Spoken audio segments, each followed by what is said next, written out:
China has launched a new charm offensive to rally support for its growing trade war with the United States.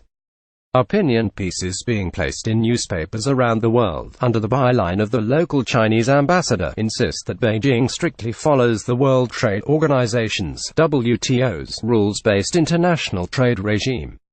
They also claim China is adamant about protecting intellectual property rights, always releases honest and accurate reporting of economic statistics, and engages in no discriminatory measures in procurement and market access.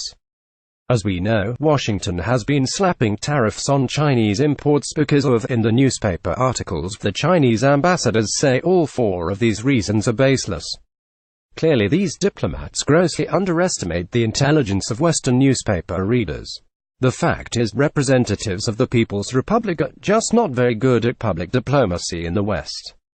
Who can forget Liu Schumann, former Chinese ambassador to Canada, responding to a brutal crackdown in Tibet by comparing pre-1959 Tibet with Nazi Germany, and calling the Dalai Lama a dishonest separatist who has been lying for decades. Liu Schumann, China's one-time ambassador to Canada, compared the Dalai Lama to Adolf Hitler. It didn't go over so well. CP photo, Jonathan Hayward. Liu told the Globe and Mail that any remarks made accusing China of so-called human rights suppression of things in that direction, I would consider that as irresponsible and inappropriate. That went over like a lead balloon. Liu remarkably couldn't comprehend that nobody would buy the idea of the Dalai Lama being in the same league as Adolf Hitler. People were incensed. China's full-court press to counter American trade sanctions is much more than a tit-for-tat, you taxed me so I'll tax you harder play. It's just a sideshow to the real issue, which is this: no matter how the trade war ends, the West is no longer prepared to tolerate China's dissembling and dishonesty in international interactions. This means not just the terms of trade and investment, but cyber-espionage, subversion of Western democratic processes through covert agents and corrupt policymakers, North Korea, and any number of murky transactions in developing nations around the world. My years studying in China just over 40 years ago, I became the first foreign student to be enrolled in the History of Ancient Chinese Thought program, taught in the Department of Philosophy at Shanghai's Fudan University. That same exchange program brought future Ambassador Liu Schumann to study at university in Canada. During my 3 years there, I was intensively guided through the essence of China's deep traditions by generous, kind and highly learned senior Chinese scholars. The author with a Chinese scholar in Beijing in 2007.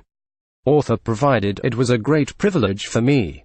My respected teachers, all educated in liberal institutions prior to the Chinese Communist Party's assumption of power in 1949, had been made to suffer considerably during China's Cultural Revolution.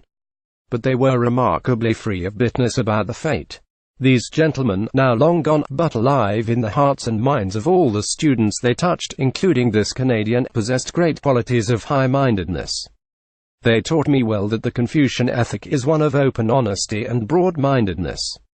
Seeking petty advantage through deception comes at the cost of universal harmony and the common good. Far be it from me to advise Beijing's propagandists on how to understand what China's cultural tradition means in the contemporary context of fractious international relations conundrums and presidential Twitter. But there is a lot to be said for the Han Dynasty doctrine of seek the truth from facts, later championed by both Chairman Mao and Deng Xiaoping to serve their own political purposes. While honesty is the best policy, may not be a hallmark of the Trump regime, a more honest, less selective and less manipulative adherence to the international norms of the United Nations and WTO would definitely serve China's interests, and those of global justice, peace and prosperity, a lot better.